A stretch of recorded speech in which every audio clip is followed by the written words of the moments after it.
Chapitre 39. Questions et réponses sur la foi.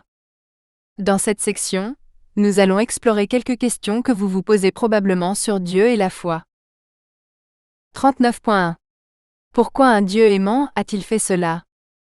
Beaucoup d'entre vous pensent qu'un Dieu aimant ne ferait pas quelque chose qui causerait de la douleur et de la souffrance, alors vous rejetez la vérité selon laquelle Dieu a enlevé les croyants. Voyons pourquoi Dieu, qui est la définition même de l'amour, permet la douleur et la souffrance. Nous avons passé en revue les raisons pour lesquelles Dieu a enlevé les personnes disparues, au chapitre 9. Pour résumer ici, c'était pour protéger ceux qui croyaient en Jésus, discipliner ceux qui restaient derrière et finalement attirer les gens à lui. Personne n'aime être discipliné. C'est douloureux.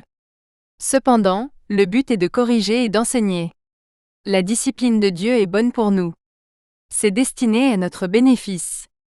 L'apôtre Paul nous parle de la discipline et du châtiment de Dieu dans ces versets. Car nos pères terrestres nous ont châtiés pendant peu d'années, faisant de leur mieux. Mais la correction de Dieu nous est toujours bénéfique, afin que nous participions à sa sainteté. Aucune correction n'est agréable pendant qu'elle est appliquée. Elle est douloureuse. Mais ensuite, il y aura une moisson paisible et une vie droite pour ceux qui ont été formés de cette manière. Reprenez donc vos mains fatiguées, et fortifiez vos genoux affaiblis. Tracez un chemin droit pour vos pieds, afin que ceux qui sont faibles et boiteux ne tombent pas mais deviennent forts. Hébreux 12, 10-13 traduction nouvelle vivante. Vous avez oublié l'exhortation qui vous traite comme des enfants, mon fils. Ne prends pas à la légère le châtiment du Seigneur, et ne perds pas courage lorsqu'il te reprend. Car le Seigneur châtie celui qu'il aime, et il châtie tous ceux qu'il reconnaît pour ses fils. C'est pour la discipline que vous endurez. Dieu vous traite comme des enfants, car quel est le fils que son père ne châtie pas? Hébreux 12, 5-7. La douleur et la souffrance attirent les gens vers la seule personne qui peut leur apporter confort et sécurité. C'est Dieu. Dieu ne veut pas que quiconque soit condamné et envoyé en enfer pour ses péchés. Mais lorsque nous sommes jugés, nous sommes punis par le Seigneur, afin que nous ne soyons pas condamnés avec le monde. 1 Corinthiens 11, 32. Les moments difficiles révèlent le cœur d'une personne. Les personnes qui réfléchissent à ce qui leur arrive, considèrent comment leur comportement a contribué à leur situation, et éprouvent des remords pour la façon dont elles se sont comportées. Ils y trouveront Jésus pour leur pardonner. D'un autre côté, les gens qui ne regrettent pas leur comportement et qui sont amers des circonstances dans lesquelles ils se trouvent, s'éloigneront davantage de Dieu parce que leur cœur s'endurcira. C'est l'apôtre Paul qui parle dans ces versets. Car si je vous ai attristé par ma lettre, je ne le regrette pas, même si je l'ai regretté. Car je vois que ma lettre vous a attristé, même si ce n'était que pour un temps. Je me réjouis maintenant, non pas que vous ayez été attristé, mais que vous ayez été attristé jusqu'à la repentance. Car vous avez été attristé selon Dieu, afin de ne subir aucun dommage de notre part. Car la tristesse selon Dieu produit une repentance à salut, dont on ne se repent pas. La tristesse du monde, quant à elle, produit la mort. Car voici cette même tristesse selon Dieu, quel zèle elle a produit en vous. Oui, quelle défense, quelle indignation, quelle crainte, quel désir, quel zèle, quelle vengeance. En toute chose, vous avez montré votre pureté dans l'action. 2 Corinthiens 7, 8-11. Jérémie, l'un des prophètes de Dieu de l'époque de l'Ancien Testament, n'est que trop familier avec la vie dans des moments difficiles. C'est le prophète qui a averti son peuple de l'invasion babylonienne. Il savait ce qui allait arriver. Lorsque Nabuchodonosor est venu détruire la ville de Jérusalem, Jérémie était en plein milieu d'elle. C'est Jérémie qui parle dans ces versets. Je suis l'homme qui a vu l'affliction, sous la verge de sa colère. Certes, il tourne sa main contre moi sans cesse tout au long du jour. Souvenez-vous de mon affliction et de ma misère, de l'absinthe et de l'amertume. Je me souviens de cela, c'est pourquoi j'ai de l'espérance. C'est à cause des bontés de l'Éternel que nous ne sommes pas consumés, car ses compassions ne sont pas à leur terme. Car l'Éternel ne rejette pas à toujours. Car s'il cause du chagrin, il a compassion selon la multitude de ses bontés. Car il n'afflige pas volontiers, et il n'attriste pas les fils de l'homme. Pourquoi l'homme vivant se plaindrait-il, l'homme à cause du châtiment de ses péchés? Sondons, examinons nos voies et revenons à l'Éternel. Élevons notre cœur et nos mains vers Dieu qui est dans les cieux. Nous avons péché, et nous nous sommes révoltés. Tu n'as pas pardonné. J'ai invoqué ton nom, ô Éternel, du fond du cachot. Tu as entendu ma voix, ne détourne pas ton oreille de mes soupirs et de mes cris. Tu t'es approché le jour où je t'ai invoqué. Tu as dit, n'aie pas peur. Lamentation 3, 1, 3, 19, 21 à 22, 31 à 33, 39 à 42, 55 à 57. Jérémie nous a dit que c'est parce que Dieu nous aime, que nous ne sommes pas complètement consumés par sa colère. Pourquoi devrions-nous nous plaindre d'avoir des ennuis avec Dieu, alors que nous péchons contre lui? Nous sommes censés nous examiner nous-mêmes, et nous tourner vers Dieu. L'une des raisons pour lesquelles Dieu a enlevé les croyants, et envoie sa colère, est parce que Dieu n'a pas encore pardonné aux gens qui ont péché contre lui. Ils n'ont pas de relation salvatrice avec Jésus. Dieu a besoin que les pécheurs viennent à lui. Ne voyez-vous pas, cela est arrivé parce que Dieu veut que votre âme soit sauvée. Comment ça, ce n'est pas un acte d'amour? Le Seigneur ne tarde pas dans l'accomplissement de sa promesse, comme quelques-uns le croient. Mais il use de patience envers nous, ne voulant pas qu'aucun périsse, mais voulant que tous arrivent à la repentance. 2 Pierre 3, 9. Rappelez-vous que Dieu est à la fois parfaitement aimant et juste. Il aime chaque personne qu'il a créée. Il veut ce qu'il y a de mieux pour chacun. Notre moi terrestre exige justice lorsque quelqu'un nous fait du tort. Nous faisons du tort à Dieu chaque jour parce que nous sommes des pécheurs. Il l'est justement lorsqu'il discipline et punit les comportements méchants et pécheurs. Voyez son amour pour vous dans cette sombre tempête, et soyez sauvés. L'amour de Dieu a été répandu dans nos cœurs, par le Saint-Esprit qui nous a été donné. Dieu prouve son amour envers nous, en ce que lorsque nous étions encore des pécheurs, Christ est mort pour nous. À plus forte raison donc, maintenant que nous sommes justifiés par son sang, serons-nous sauvés par lui de la colère. Romains 5, 5, 8 à 9. 39.2. Pourquoi Dieu a-t-il permis le péché? Premièrement, parce que nous avons le libre arbitre. Nous avons été créés, avec la capacité de choisir d'obéir ou non à Dieu. Dieu a donné une règle à Adam et Ève, ne pas manger de l'arbre de la connaissance du bien et du mal. Adam a choisi de désobéir à Dieu, en mangeant de cet arbre. Dans ces versets, l'homme est Adam. L'Éternel Dieu donna cet ordre à l'homme: tu pourras manger de tous les arbres du jardin. Mais tu ne mangeras pas de l'arbre de la connaissance du bien et du mal. Car le jour où tu en mangeras, tu mourras.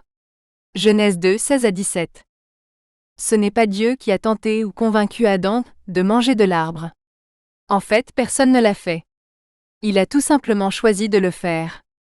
C'est Ève qui a été tentée, puis elle a choisi de croire au mensonge de Satan plutôt qu'à la vérité de Dieu, et a mangé le fruit défendu. Ils ont tous deux fait le choix de pécher. Jacques, demi-frère et disciple de Jésus, explique la tentation dans ces versets. Que personne lorsqu'il est tenté ne dise « c'est Dieu qui me tente ». Car Dieu ne peut être tenté par le mal, et lui-même ne tente personne.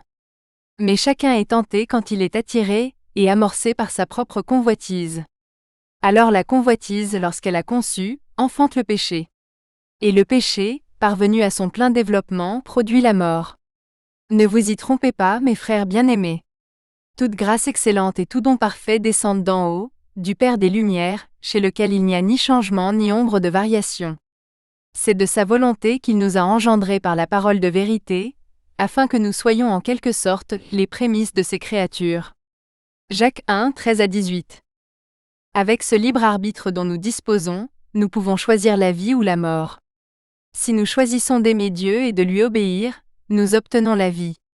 Moïse, dans ces versets, décrit le choix qui s'offre à nous.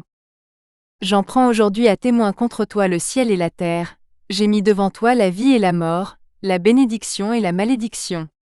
Choisis donc la vie, afin que tu vives, toi et ta descendance, en aimant l'Éternel ton Dieu, en obéissant à sa voix et en t'attachant à lui. Car il est ta vie. Deutéronome 30, 19 à 20. Ou encore, si nous pensons que servir Dieu est mal, nous pouvons plutôt choisir de suivre de faux dieux. C'est Josué qui parle dans ce verset. Si tu trouves mauvais de servir l'Éternel, choisis aujourd'hui qui tu veux servir, ou les dieux que servaient tes pères de l'autre côté du fleuve, ou les dieux des Amoréens dans le pays desquels tu habites. Mais moi et ma maison, nous servirons l'Éternel. Josué 24, 15. Deuxièmement, nous savons que Dieu permet que nous soyons tentés de pécher. Il a permis à Satan de tenter Ève, avec le fruit de l'arbre de la connaissance du bien et du mal. Dieu permet cela, parce que la tentation met notre foi à l'épreuve. Cela produit de la maturité et de la confiance lorsque nous y résistons, et lorsque nous ne péchons pas. Dieu permet le péché pour que notre foi puisse grandir. Dieu permet le péché, afin que nous puissions le surmonter et être récompensés au ciel. Jacques nous explique cela dans ces versets. L'épreuve de votre foi produit la persévérance. Il faut que la persévérance accomplisse parfaitement son œuvre, afin que vous soyez parfaits et accomplis, sans faillir en rien. Heureux l'homme qui supporte patiemment la tentation. Car, après avoir été éprouvé, il recevra la couronne de vie que le Seigneur a promise à ceux qui l'aiment. Jacques 1, 3-4, 12. Enfin, le péché permet à Dieu de nous montrer exactement combien il nous aime. Sans péché, Jésus n'aurait pas sacrifié sa vie pour vous. Cela n'aurait pas été nécessaire. Dieu a démontré son amour pour vous, en vous donnant Jésus. Comment saurais-tu que Dieu t'aime autrement? Nous avons déjà appris que mourir pour quelqu'un est la preuve ultime de son amour pour cette personne. De même, comment Dieu saurait-il que vous l'aimez s'il n'y avait pas de péché? En choisissant de croire en Jésus et de vaincre le péché, vous montrez à Dieu combien vous l'aimez. Dans ces versets, le Fils unique de Dieu est Jésus. Car Dieu a tant aimé le monde qu'il a donné son Fils unique, afin que quiconque croit en lui ne périsse point, mais qu'il ait la vie éternelle. Car Dieu n'a pas envoyé son Fils dans le monde pour juger le monde, mais pour que le monde soit sauvé par lui. Jean 3, 16-17. Le péché a permis à Dieu de manifester son amour, sa miséricorde et sa grâce. L'apôtre Paul nous l'explique dans ces versets. Dieu, qui est riche en miséricorde, à cause du grand amour dont il nous a aimés, nous qui étions morts par nos offenses, nous a rendus à la vie avec Christ, c'est par grâce que vous êtes sauvés, et nous a ressuscités ensemble, et nous a fait asseoir avec lui dans les lieux célestes en Jésus-Christ, afin de montrer dans les siècles à venir l'infinie richesse de sa grâce par sa bonté envers nous en Jésus-Christ. Car c'est par la grâce que vous êtes sauvés, par le moyen de la foi. Et cela ne vient pas de vous, c'est le don de Dieu. Ce n'est point par les œuvres, afin que personne ne se glorifie. Éphésiens 2, 6-9. Dieu permet le péché parce qu'il nous aime, et cela révèle son amour pour nous. Nous sommes son chef-d'œuvre après tout. Car nous sommes l'œuvre de Dieu. Il nous a créés de nouveau en Jésus-Christ, afin que nous puissions accomplir les bonnes œuvres qu'il avait prévues pour nous depuis longtemps. Éphésiens 2, 10 traduction nouvelle vivante. 39.3. Pourquoi Dieu a-t-il créé des gens qui finiraient en enfer? Puisque Dieu connaît le début et la fin, beaucoup d'entre vous se demandent peut-être pourquoi il a créé des gens qui finiraient en enfer. Dieu n'a pas eu besoin de nous créer, pour répondre à certains de ses besoins. Il est parfait à tout point de vue. Il nous a créés, parce qu'il le voulait. Nous lui apportons une grande joie. Même si nous sommes pécheurs et rebelles contre lui, il aime toujours chacun de nous de manière inconditionnelle. N'oubliez pas qu'il est la définition même de l'amour parfait. Il procure un amour inconditionnel et sans limite. Dieu nous a créés à son image, pour dominer la terre et pour être en communion avec lui. Dieu dit, « Faisons l'homme à notre image selon notre ressemblance ». Dieu créa l'homme à son image. À l'image de Dieu, il le créa. Il les créa hommes et femmes. Dieu les bénit. Dieu leur dit « Soyez féconds, multipliez, remplissez la terre et soumettez-la. Dominez sur les poissons de la mer, sur les oiseaux du ciel, et sur tout animal qui se meut sur la terre. » Dieu dit « Voici, je vous donne toute herbe portant de la semence et qui est à la surface de toute la terre, et tout arbre fruitier portant de la semence, ce sera votre nourriture. À tout animal de la terre, à tout oiseau du ciel, et à tout ce qui rampe sur la terre ayant en lui ce qui a vie, je donne toute herbe verte pour nourriture. » Et cela fut ainsi. Dieu vit tout ce qu'il avait fait, et voici, cela était très bon. Genèse 1, 26-31. Le plan de Dieu est que nous héritions de toutes choses. Nous serons son fils ou sa fille. Jean, disciple de Jésus, décrit dans ces versets l'héritage que Dieu donnera à tous ses croyants. Je vis un nouveau ciel et une nouvelle terre, car le premier ciel et la première terre avaient disparu. La mer n'était plus. Et j'entendis du ciel une forte voix qui disait, « Voici le tabernacle de Dieu avec les hommes. Il habitera avec eux, et ils seront son peuple. Dieu lui-même sera avec eux et leur Dieu. Dieu essuiera toute larme de leurs yeux. La mort ne sera plus ni deuil, ni cri, ni douleur, car les premières choses ont disparu. Celui qui vaincra héritera toutes choses, et je serai son Dieu, et il sera mon fils. Apocalypse 21, 1, 3 à 4, 7 nouvelle version Roi Jacques. Votre destination éternelle est votre choix. Nous péchons tous et nous avons tous besoin du pardon de ce péché, afin de demeurer avec Dieu pour l'éternité. C'est pourquoi Dieu a envoyé Jésus mourir pour nous. Il ne veut pas que quiconque aille en enfer. N'oubliez pas qu'il a créé l'enfer pour les anges déchus, pas pour nous. Mais c'est là que se retrouvent les gens qui ne veulent pas vivre avec Dieu.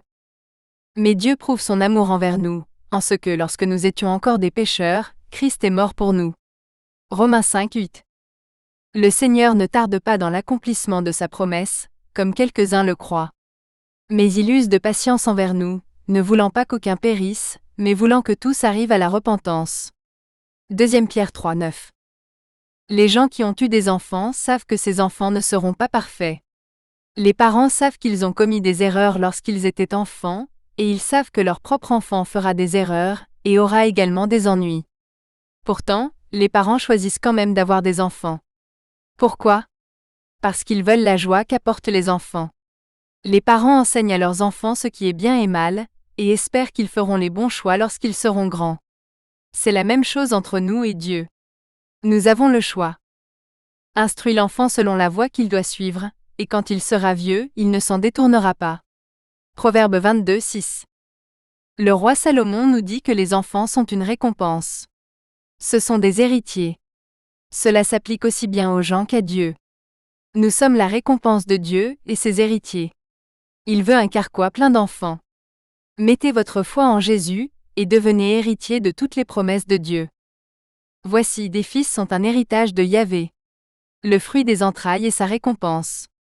Comme des flèches dans la main d'un vaillant, ainsi sont les fils de la jeunesse. Heureux l'homme qui en a rempli son carquois. Psaume 127, 3 à 5. 39.4. Puis-je perdre mon salut ? Si vous avez mis votre foi en Jésus-Christ parce que vous savez qu'il est mort pour vos péchés, alors non, vous ne pouvez pas perdre votre salut. Vous ne pouvez pas gagner votre chemin vers le paradis. Le contraire est également vrai, vous ne pouvez pas être retiré du ciel. Votre salut ne dépend pas de ce que vous faites ou ne faites pas. C'est un don de Dieu. Lorsque vous avez choisi de croire et d'accepter le don de Dieu, cela a assuré votre avenir éternel une fois pour toutes. Peu importe ce que vous avez fait, depuis que vous avez placé votre foi en Jésus. Jésus est mort pour tous vos péchés. Cela inclut également vos péchés futurs. Vous êtes maintenant scellés du Saint-Esprit. Dans cette écriture, on lui fait référence à Jésus.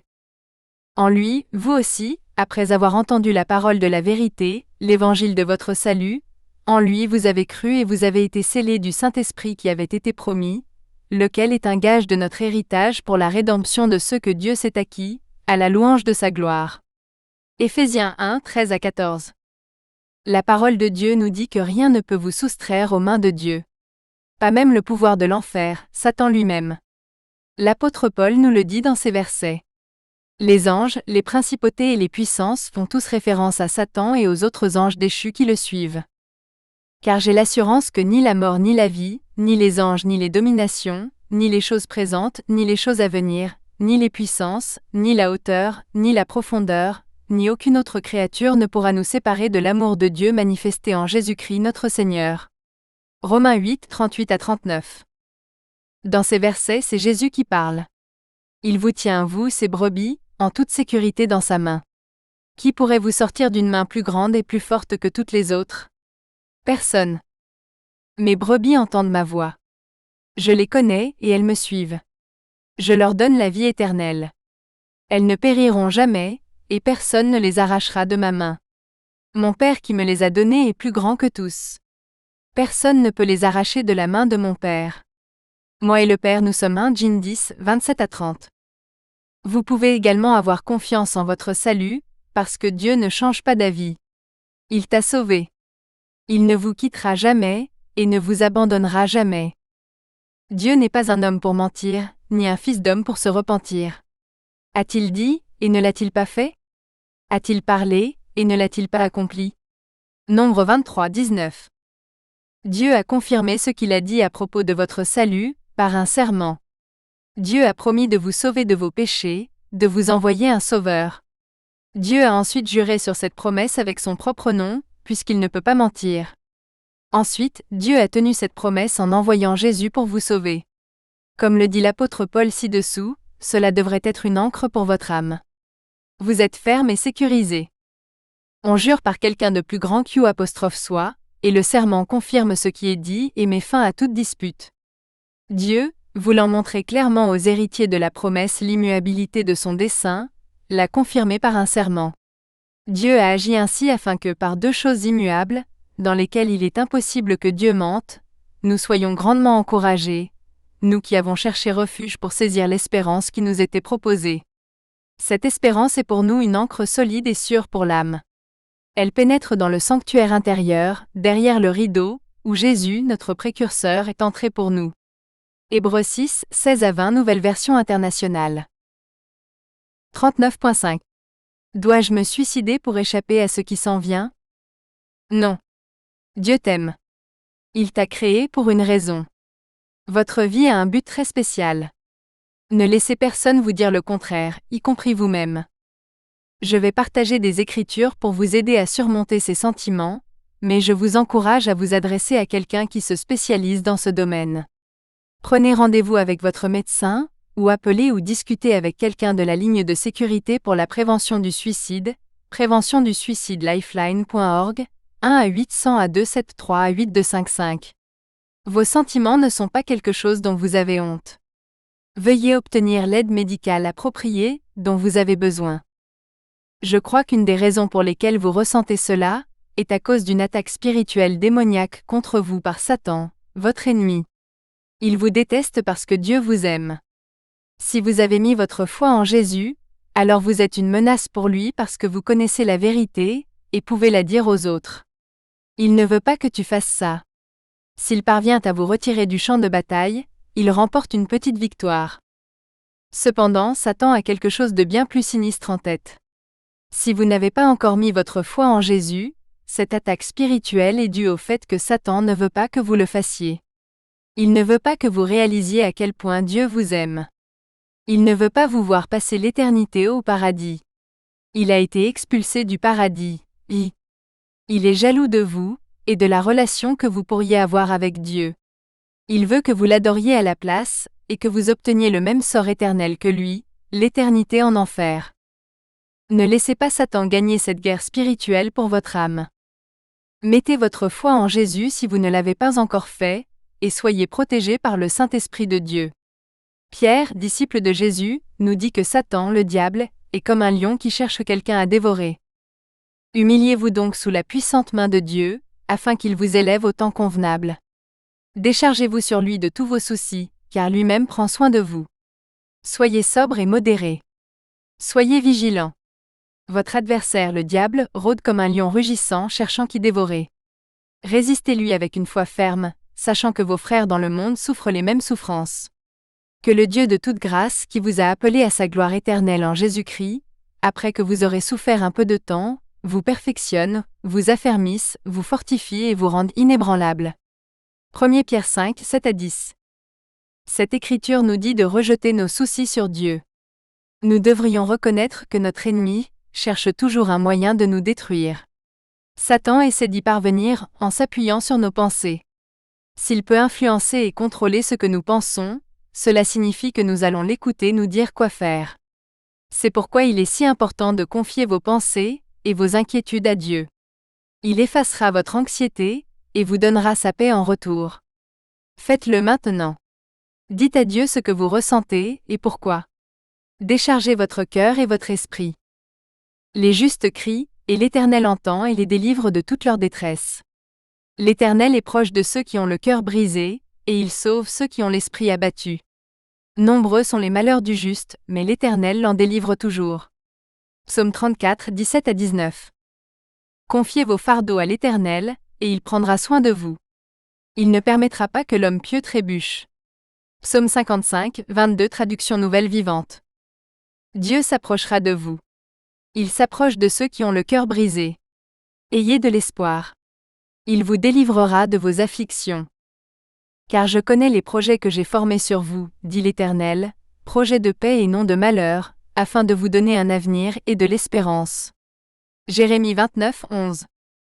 Soyez encouragés par le fait que Dieu est toujours avec vous. Si vous êtes croyant, vous avez la puissance de Dieu vivant en vous. Dieu vous fortifiera. Dans ces versets, Dieu est moi. Toi que j'ai saisi des extrémités de la terre, que j'ai appelé de ses extrémités, et à qui j'ai dit, tu es mon serviteur. Je t'ai choisi, et je ne t'ai pas rejeté. Ne crains rien car je suis avec toi. Ne sois pas effrayé, car je suis ton Dieu. Je te fortifierai, je t'aiderai, je te soutiendrai de ma droite triomphante. Ésaïe 41, 9 à 10. Lisez votre Bible, la parole de Dieu, chaque jour et priez chaque jour. Cela renforcera votre foi et vous donnera l'endurance dont vous avez besoin pour vivre votre vie. Vous devez persévérer, comme nous le dit l'apôtre Paul. Il s'est concentré sur ce qu'il attendait, et a oublié son passé. Non, chers frères et sœurs, je n'y suis pas encore parvenu, mais je me concentre sur une seule chose, oubliant le passé et regardant vers l'avenir. Je cours pour atteindre le but et recevoir le prix céleste auquel Dieu nous appelle en Jésus-Christ. Philippiens 3, 13 à 14 traduction nouvelle vivante. L'attention de Paul était tournée vers le ciel, et les promesses de Dieu qui l'y attendaient. Il savait que son endurance ne serait pas vaine, et qu'une couronne l'attendait. Si vous êtes croyant, vous avez également un trésor qui vous attend au paradis. Ne laissez pas Satan le voler. Paul décrit le prix céleste qui nous attend dans ces versets. J'ai combattu le bon combat. J'ai achevé la course. J'ai gardé la foi. Désormais la couronne de justice m'est réservée. Le Seigneur, le juste juge, me la donnera en ce jour-là, et non seulement à moi, mais aussi à tous ceux qui auront aimé son avènement. 2 Timothée 4, 7 à 8. Or, placer votre foi en Jésus ne vous sauvera pas des difficultés de la vie. Vous devez vous considérer comme un soldat, dans l'armée de Jésus. Vivez une vie agréable et au service de Jésus. N'oubliez pas que vous êtes dans une bataille spirituelle. Paul nous dit qu'il a enduré toutes choses pour Jésus, parce qu'il voulait que tout le monde entende comment il pouvait être sauvé. Dans ces versets, Jésus est l'élu. Endure donc les épreuves, comme un bon soldat de Jésus-Christ. Aucun soldat en service ne s'embarrasse des affaires de la vie, pour plaire à celui qui l'a enrôlé. Moi je souffre jusqu'à être enchaîné comme un malfaiteur. Mais la parole de Dieu n'est pas enchaînée. C'est pourquoi je supporte tout à cause de ceux que j'ai choisis, afin qu'eux aussi obtiennent le salut qui est en Jésus-Christ, avec la gloire éternelle. Cette parole est certaine car si nous sommes morts avec lui, nous vivrons aussi avec lui. Si nous persévérons, nous régnerons aussi avec lui. 2 Timothée 2, 3 à 4, 9 à 12. J'espère que vous avez placé votre foi en Jésus. Si tel est le cas, vous êtes un enfant de Dieu et rien ne peut nuire à votre moi éternel. Rien. Dieu peut tout faire. Si vous êtes laissé pour compte et que la volonté de Dieu est que vous soyez en vie au retour de Jésus, afin que vous puissiez entrer dans son royaume millénaire dans votre corps actuel, alors Dieu fera en sorte que cela se produise. Dieu pourrait vous protéger de toutes les choses qui vous font peur pendant la période de tribulation. Quelle journée glorieuse ce sera! Or, toute la gloire revient à Dieu, qui peut faire, par sa grande puissance qui agit en nous, infiniment au-delà de tout ce que nous demandons ou pensons. Éphésiens 3, 20 traduction nouvelle vivante. Ayez foi et ne perdez pas espoir. Puisque Dieu peut tout faire, cela signifie que vous pouvez tout faire grâce à la puissance de Jésus en vous. Vous pouvez vaincre parce que Jésus a vaincu. C'est l'apôtre Paul qui parle dans ces versets. Ce n'est pas par manque que je parle, car j'ai appris à être content de l'état où je me trouve. Je sais être humble, et je sais aussi vivre dans l'abondance. En toute chose, j'ai appris à être rassasié et à avoir faim, à être dans l'abondance et à être dans le besoin. Je puis tout par celui qui me fortifie, Christ. Mon Dieu pourvoira à tous vos besoins selon sa richesse, avec gloire, en Jésus-Christ. Philippiens 4, 11 à 13, 19. 39.6. Puis-je prier pour sauver les morts? Je sais que certains d'entre vous ont peut-être entendu parler de fausses religions, et de faux enseignants, selon lesquels vous pouvez prier pour et sauver des personnes déjà décédées. Non, ce n'est pas vrai. Vous n'avez le pouvoir de sauver personne, pas même vous-même. Vous ne pouvez pas non plus prier, ou gagner votre chemin vers le paradis. Vous ne pouvez pas prier, ou gagner le chemin d'une autre personne vers le ciel. Jésus-Christ est le seul à avoir le pouvoir de sauver. C'est pourquoi il est appelé le Sauveur. Jésus a gagné votre chemin vers le ciel. Il est mort pour vos péchés. Chaque personne doit prendre une décision personnelle concernant Jésus avant de mourir. Si vous choisissez d'accepter que Jésus ait payé votre entrée au ciel, alors vous y entrez. L'apôtre Paul nous dit dans ces versets que nous mourrons une fois, et ensuite nous sommes jugés. Or, comme il est réservé aux hommes de mourir une seule fois, après quoi vient le jugement, de même Christ, qui s'est offert une seule fois pour porter les péchés de plusieurs, apparaîtra sans péché une seconde fois à ceux qui l'attendent pour le salut. Hébreux 9, 27 à 28. Jésus a raconté une histoire pour illustrer cette vérité. Dans ces versets, nous voyons un homme riche mourir. Il n'avait aucune relation avec Jésus. Il est tourmenté, et veut du réconfort parce qu'il n'est pas au paradis. Il appelle Abraham, qui est au ciel. Or il y avait un homme riche, vêtu de pourpre et de fin lin, et qui vivait chaque jour dans le luxe. Un pauvre nommé Lazare fut conduit à sa porte couvert d'ulcères. Le pauvre mourut, et fut emporté par les anges dans le sein d'Abraham. Le riche mourut aussi, et fut enseveli. Dans l'Hadès, il leva les yeux, tandis qu'il était en proie au tourment, et vit de loin Abraham et Lazare dans son sein. Il s'écria, Père Abraham, aie pitié de moi, et envoie Lazare afin qu'il trempe le bout de son doigt dans l'eau et me rafraîchisse la langue. Car je suis angoissé dans cette flamme. Abraham dit, Mon enfant, souviens-toi que tu as reçu tes biens pendant ta vie, et Lazare aussi ses maux. Mais le voici maintenant consolé, et toi tu es dans l'angoisse. D'ailleurs, il y a entre nous et vous un grand abîme, de sorte que ceux qui voudraient passer d'ici vers vous ne le pourront pas, et que personne ne passera de là vers nous. Abraham dit, Je te prie donc, Père, de l'envoyer dans la maison de mon père. Car j'ai 5 frères, afin qu'ils leur rendent témoignage, afin qu'ils ne viennent pas eux aussi dans ce lieu de tourment. Abraham lui dit, Ils ont Moïse et les prophètes. Qu'ils les écoutent. Abraham répondit, Non, Père Abraham, mais si quelqu'un des morts va vers eux, ils se repentiront. Abraham lui dit, S'ils n'écoutent pas Moïse et les prophètes, ils ne se laisseront pas persuader non plus si quelqu'un des morts ressuscite. Luc 16, 19 à 20, 22 à 31. L'homme riche ne peut pas atteindre Abraham, parce qu'un grand fossé les sépare. L'homme riche savait qu'il avait fait le mauvais choix de son vivant. Que désirait l'homme riche dans son tourment? Il n'a pas demandé à Abraham de prier pour lui, ou de demander à quelqu'un sur terre encore en vie, de prier pour lui. Non, c'est parce qu'Abraham lui a dit qu'il n'y avait pas de passage entre le ciel et l'enfer, une fois qu'on était déjà mort. L'homme riche savait qu'il était condamné, alors il s'est concentré sur les personnes qui lui étaient chères et qui étaient encore en vie. C'est sur cela que vous devez également vous concentrer. Les morts ont déjà leur destination éternelle scellée. Vous ne pouvez pas changer cela. Le choix personnel que vous faites à propos de Jésus pendant que vous êtes vivant sur terre aura un impact sur vous pour l'éternité. Concentrez-vous sur le fait d'atteindre ceux qui sont encore en vie, avec le message de la vérité divine selon laquelle Jésus est mort pour les sauver. 39.7. Quel comportement est un péché? Tout ce qui est contraire à Dieu est un péché. Tout ce qui n'est pas parfait et saint est un péché. La Bible regorge d'exemples de ce qu'il ne faut pas faire. Une vérité clé que vous devez comprendre est que vous ne serez jamais parfait tant que vous serez encore sur terre dans votre corps actuel. Cependant, vous pouvez et devez certainement vous efforcer de vivre une vie pieuse et morale. Vous ne voulez pas continuer à pécher et à vivre une vie qui crache essentiellement au visage de Jésus. Mais sachez que vous ferez toujours des erreurs et que vous pécherez occasionnellement, et ce n'est pas grave parce que Dieu vous a déjà pardonné. Ces écritures énumèrent certains comportements que l'apôtre Paul nous a enseignés et que nous devrions fuir. Vous pouvez voir que Dieu se soucie particulièrement de la pureté sexuelle, tant en action qu'en pensée. Le mot sanctification que vous verrez dans ces versets signifie être purifié du péché. Or, les œuvres de la chair sont manifestes, ce sont l'adultère, l'impudicité, l'impureté, la luxure, l'idolâtrie, la magie, les inimitiés, les querelles, les jalousies, les animosités, les rivalités, les divisions, les sectes, l'envie, les meurtres, l'ivrognerie, les excès de table et les choses semblables. Je vous préviens, comme je vous l'ai aussi prévenu, que ceux qui commettent de telles choses n'hériteront point le royaume de Dieu. Galates 5, 19 à 21.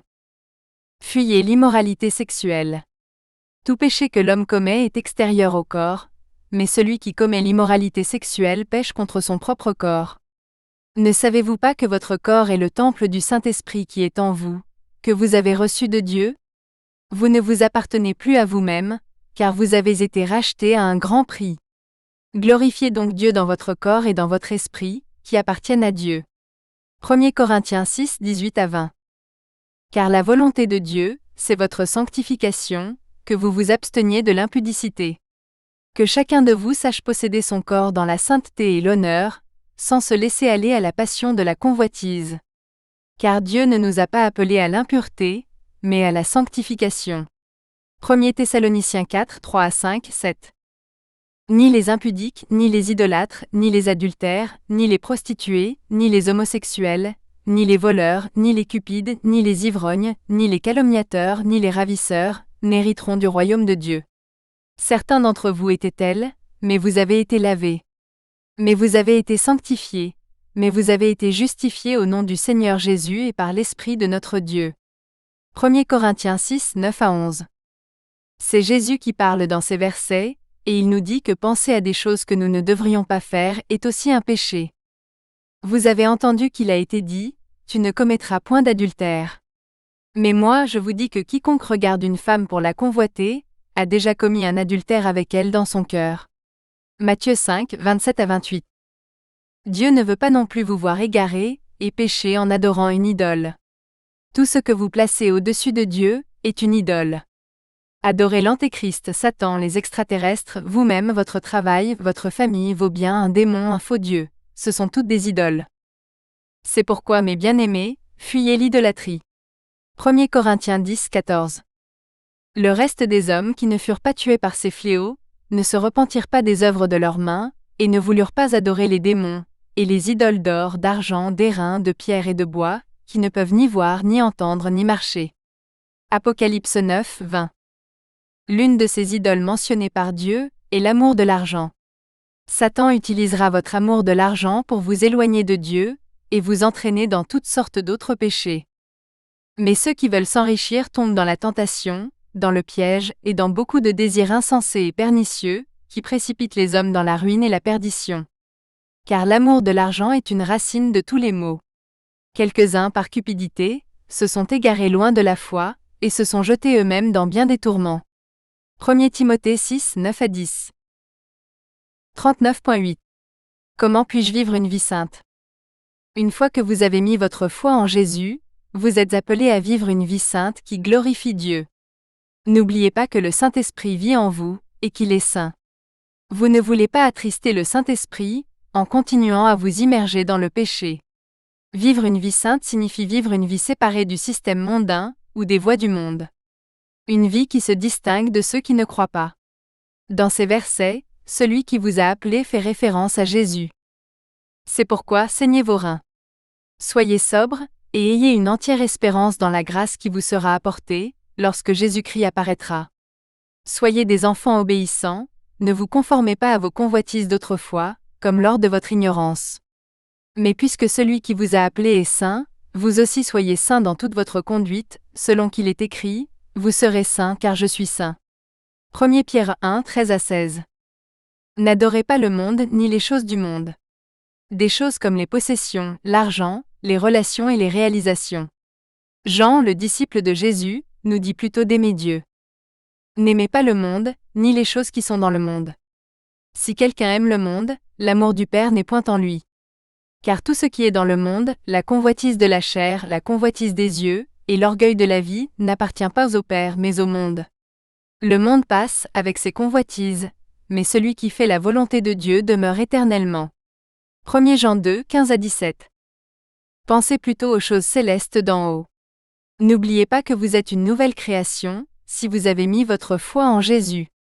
Alors revêtez votre nouvelle nature, un cœur compatissant, le pardon et l'amour. L'apôtre Paul nous explique comment procéder dans ces versets. Affectionnez-vous aux choses d'en haut, non à celles qui sont sur la terre. Car vous êtes morts, et votre vie est cachée avec Christ en Dieu.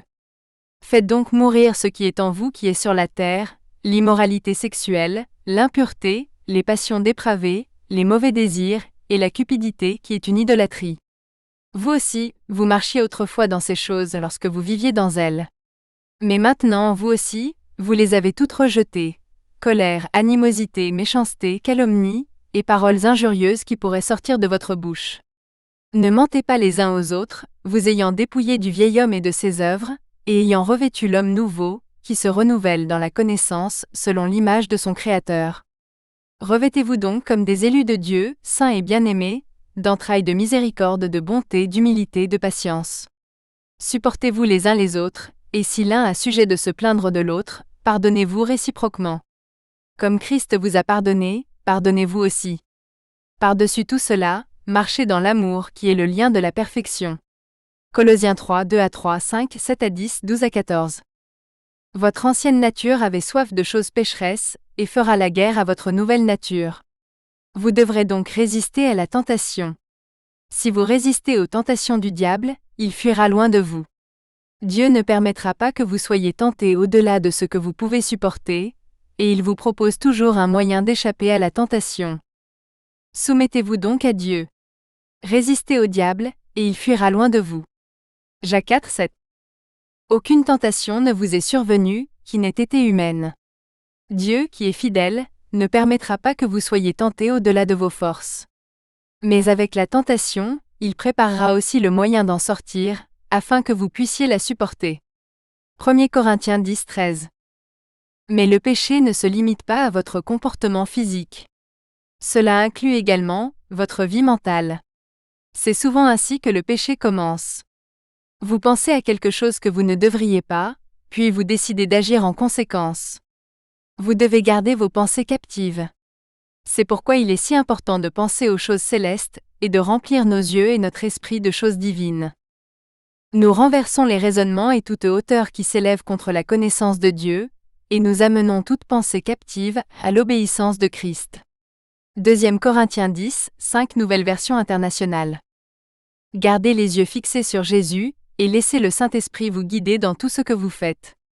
Paul nous dit dans ces versets ce qui se produit lorsque nous avons l'Esprit qui est le Saint-Esprit vivant en nous. Mais moi je dis marchez selon l'Esprit, et vous n'accomplirez pas les désirs de la chair. Mais le fruit de l'Esprit c'est l'amour, la joie, la paix, la patience, la bonté, la bénignité, la foi, la douceur, la maîtrise de soi. La loi n'est pas contre ces choses. Galates 5, 16, 22-23.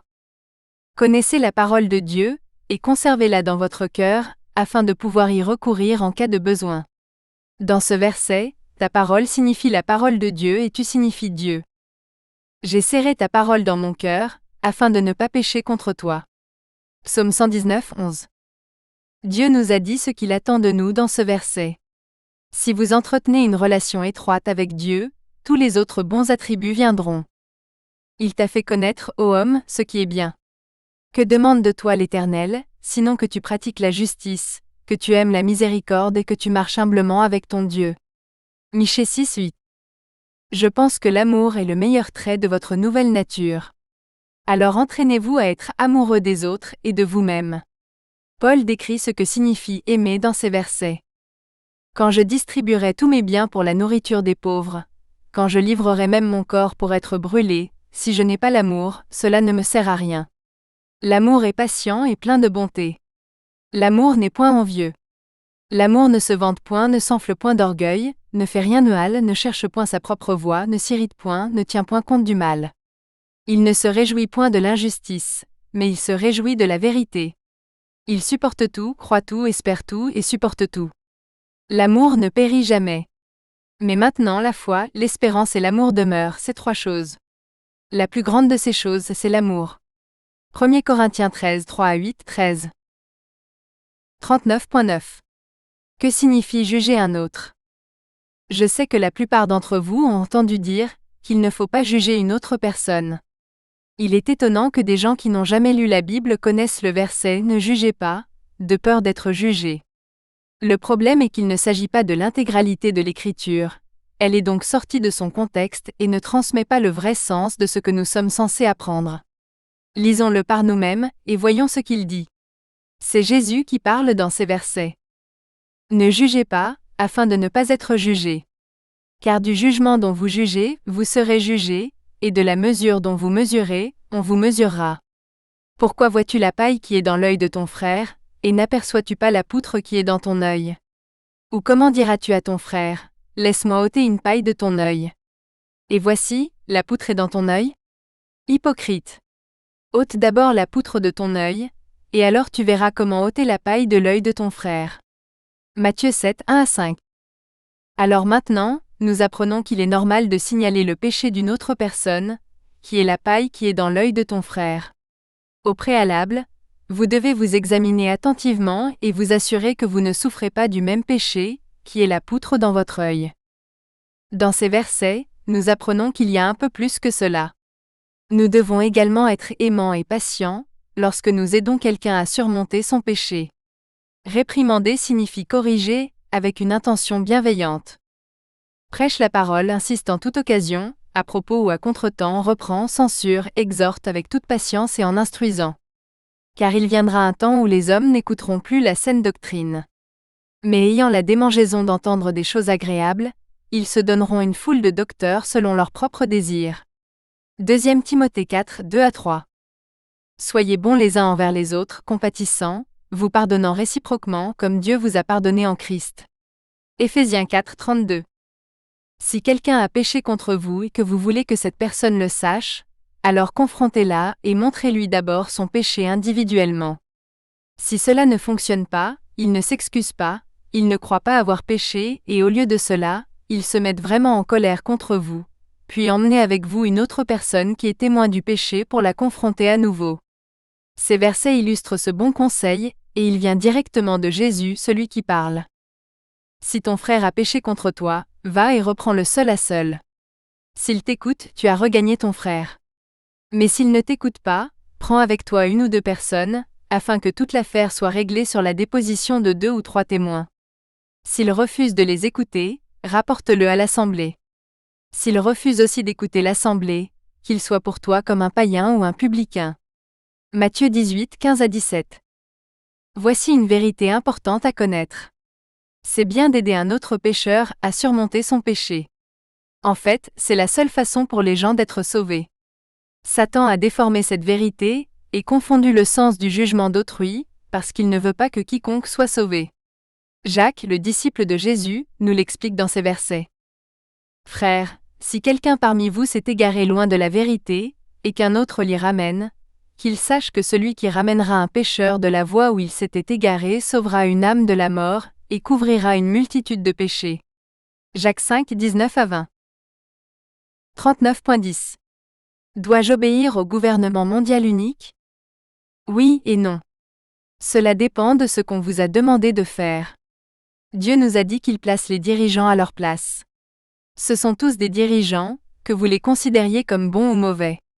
Tous les dirigeants, chacun d'entre eux, reçoivent leur autorité de Dieu. Cela signifie donc que même l'Antéchrist tire son autorité de Dieu.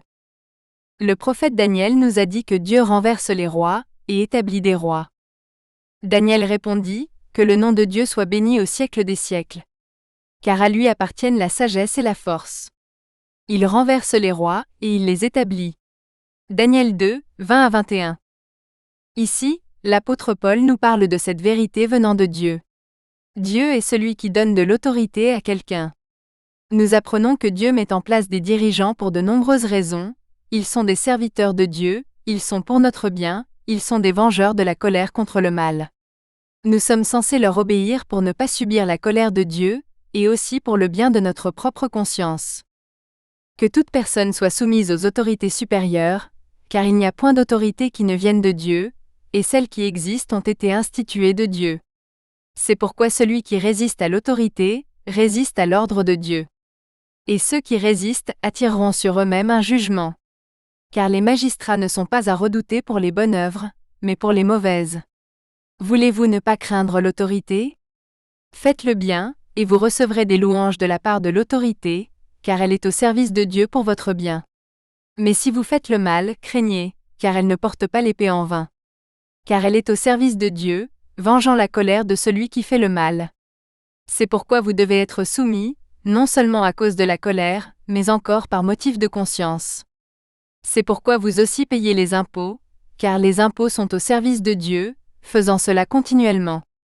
Rendez donc à chacun ce que vous devez, si vous devez des impôts, payez les impôts. Si vous devez des impôts, payez les impôts. Si vous devez des droits, payez les droits. Si vous devez des devoirs, respectez-les. Si c'est de l'honneur, alors honneur. Romains 13, 1 à 7. Nous sommes censés honorer et respecter les autorités supérieures, parce que Dieu est celui qui, dans les coulisses, dirige ce qu'elles font.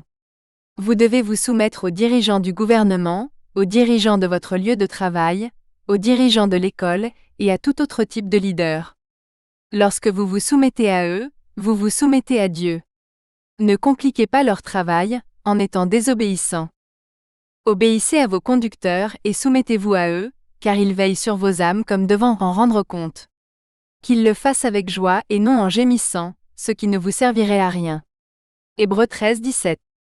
Puisque les dirigeants sont également des gens pécheurs, cela signifie qu'il y aura des moments où ils choisiront de se rebeller contre Dieu, et vous demanderont de faire de même.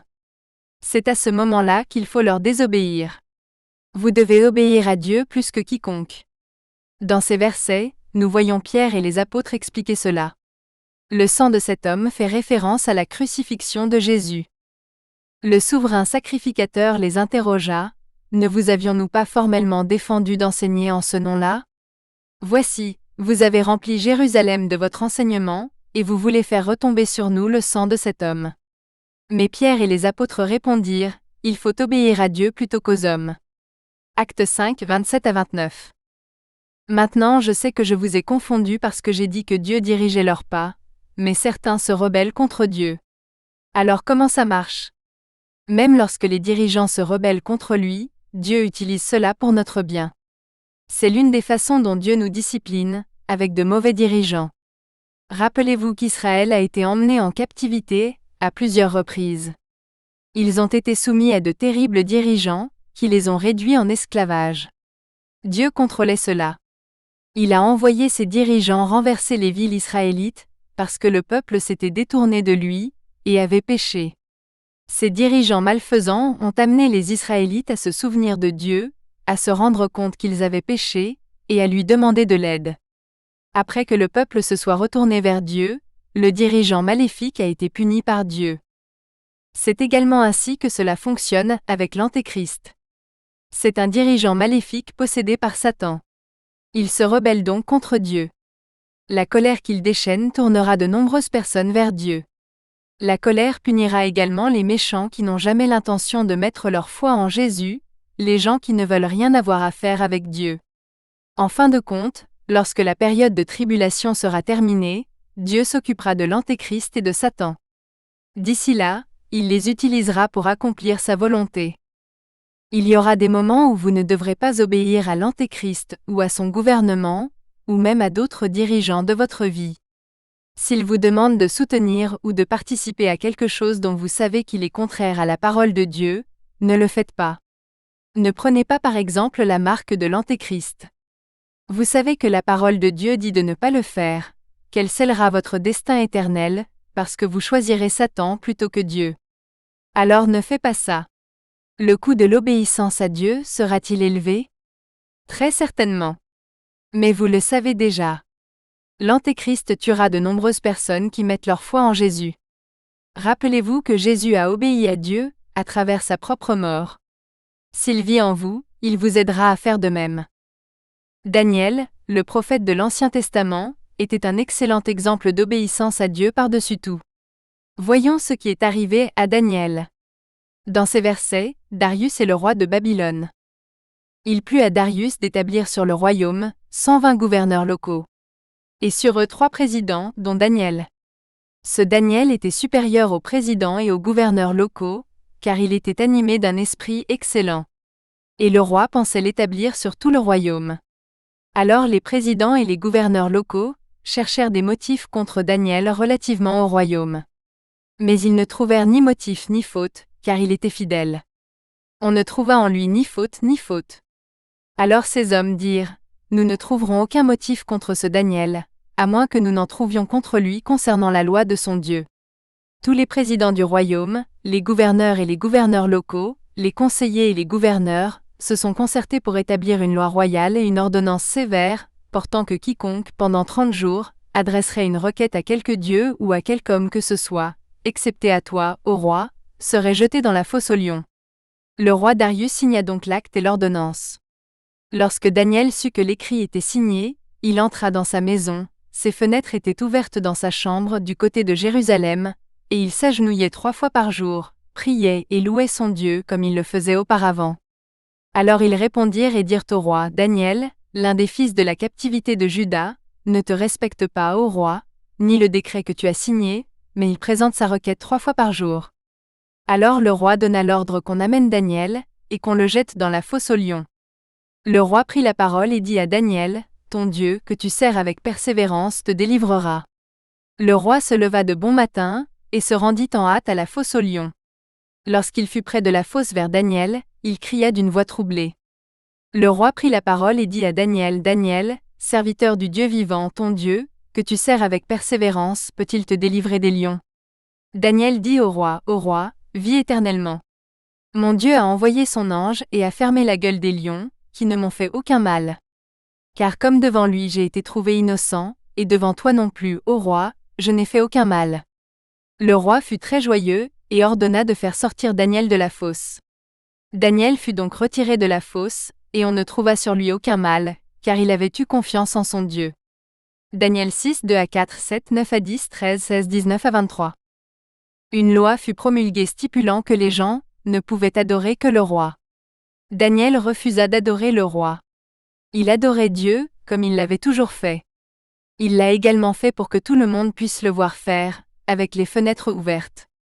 La punition pour ne pas avoir adoré le roi était la mort par le lion. Puisque Daniel obéissait à Dieu et avait une si grande foi, nous apprenons que Dieu l'a sauvé de cette épreuve en fermant la gueule des lions. Notez que Dieu n'a pas retiré Daniel de l'épreuve, mais qu'il l'a plutôt accompagné tout au long de cette épreuve. Daniel a pu montrer sa foi à la vue de tous. Il se peut bien que Dieu ait l'intention de faire quelque chose d'aussi miraculeux pour vous, si vous lui obéissez, et avez une foi solide. 39.11. Comment puis-je me protéger du mal? L'apôtre Paul nous a donné un très bon visuel, et un outil pour nous protéger contre le mal. C'est ce qu'on appelle l'armure de Dieu. Il dit que nous devons être protégés par une armure, et avoir une épée. Mais il ne s'agit pas d'une armure ordinaire, composée d'une cotte de mailles et d'une épée d'acier. Cette armure protège du mal, et l'épée de l'esprit révèle la vérité. Revêtez-vous de toutes les armes de Dieu, afin de pouvoir tenir ferme contre les ruses du diable. Car nous n'avons pas à lutter contre la chair et le sang, mais contre les dominations, contre les autorités, contre les princes de ce monde de ténèbres, et contre les esprits méchants dans les lieux célestes. C'est pourquoi, revêtez-vous de toutes les armes de Dieu, afin de pouvoir résister dans le mauvais jour, et tenir ferme après avoir tout surmonté. Tenez donc ferme, ayez à vos reins la vérité pour ceinture, revêtez la cuirasse de la justice, chaussez vos pieds du zèle que donne l'évangile de la paix. Prenez par-dessus tout le bouclier de la foi, avec lequel vous pourrez éteindre tous les traits enflammés du malin. Prenez aussi le casque du salut, et l'épée de l'esprit, qui est la parole de Dieu. Faites-le en tout temps par l'esprit, avec toutes sortes de prières et de supplications. Veillez à cela avec une entière persévérance, et priez pour tous les saints. Qu'il me soit donné pour moi, de m'exprimer ouvertement, et de faire connaître avec assurance le mystère de l'Évangile, pour lequel je suis ambassadeur dans les chaînes, afin que j'en parle avec assurance, comme il convient. Éphésiens 6, 11 à 20. La première chose que Paul nous dit après avoir mentionné cette armure, c'est que nous devons savoir qui est l'ennemi. L'ennemi n'est pas de chair et de sang. Cela signifie que ce ne sont pas des gens. L'ennemi, c'est Satan et ses forces spirituelles de méchanceté. Vous ne pouvez pas combattre Satan avec des moyens humains. Vous avez besoin d'une protection divine et d'une arme divine dans cette guerre spirituelle. Regardons les éléments de cette armure. La ceinture de vérité est la parole de Dieu. Vous devez connaître votre Bible. Gardez-le dans votre cœur et près de vous, prêt à être utilisé comme un outil que vous sortiriez d'une ceinture utilitaire. La cuirasse de la justice, c'est le fait que vous placiez votre foi en Jésus. C'est lui qui vous rend juste. Avoir équipé vos pieds de l'Évangile signifie que vous êtes capable de démontrer votre foi en parole et en action. Le bouclier de la foi, c'est que vous connaissez et invoquez toutes les promesses de Dieu, lorsque l'attaque de Satan s'abat sur vous. N'ayez pas peur. Ayez de l'espoir. Votre casque de salut, c'est avoir pleinement la certitude que vous avez été sauvés grâce à votre foi en Jésus. Vous êtes scellés du Saint-Esprit. L'épée de l'Esprit est votre arme. C'est la parole de Dieu. Lorsque Satan s'est opposé à Jésus pour le tenter dans le désert, Jésus a combattu les mensonges de Satan avec l'Écriture. Il y a de la puissance dans la parole de Dieu. Utilisez-le. Car la parole de Dieu est vivante et efficace, plus tranchante qu'une épée quelconque à deux tranchants, pénétrante jusqu'à partager âme et esprit, jointure et moelle. Elle peut juger les sentiments et les pensées du cœur. Hébreux 4:12. Après avoir enfilé votre armure, vous devez prier à tout moment. Il faut être proche de Dieu pour puiser en lui sa force. Vous vous rapprochez de Dieu en parlant à Dieu et en lisant sa parole. Soyez toujours joyeux. Priez sans cesse. Rendez grâce en toutes choses, car c'est à votre égard la volonté de Dieu en Jésus-Christ. 1 Thessaloniciens 5, 16-18. Celui qui demeure sous l'abri du Très-Haut reposera à l'ombre du Tout-Puissant. Je dirai à Yahvé, il est mon refuge et ma forteresse, mon Dieu en qui je me confie. Car il te délivrera du filet de l'oiseleur et de la peste mortelle. Il te couvrira de ses plumes. Tu trouveras un refuge sous ses ailes. Sa fidélité est ton bouclier et ton rempart. Parce que tu as fait de Yahvé ton refuge et du Très-Haut ta demeure, aucun mal ne t'arrivera, et aucune plaie n'approchera de ta demeure. Car il établira ses anges pour te garder dans toutes tes voies. Psaume 91, 1-4, 9-11. Vous êtes désormais prêts à tenir bon, lorsque le mal s'abat sur vous. C'est Dieu qui nous permet avec vous, de demeurer fermes pour Christ. Il nous a confiés et nous a identifiés comme siens, en plaçant le Saint-Esprit dans nos cœurs, gage de tout ce qu'il nous a promis. 2 Corinthiens 1, 21-22.